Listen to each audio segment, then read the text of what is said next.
Hola, os voy a enseñar la manta un poquito más de cerca para que veáis sobre todo el dibujo que hace al mover el pelo, cómo va por detrás. Esto sería el revés, va perfectamente rematada y yo la lavo en la lavadora y queda como nueva. O sea, tengo más de una, he comprado 3 o 4 unidades y estoy encantada.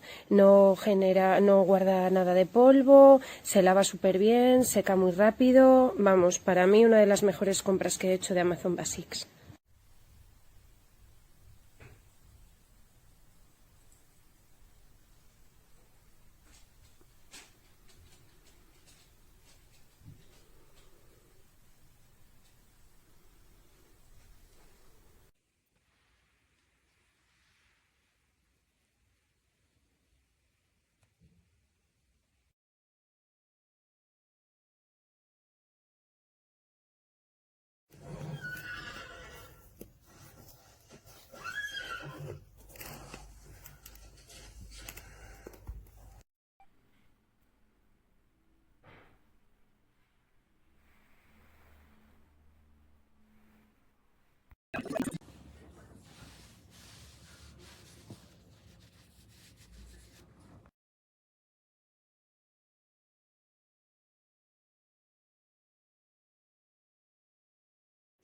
The new feminine fragrance is sitting at you.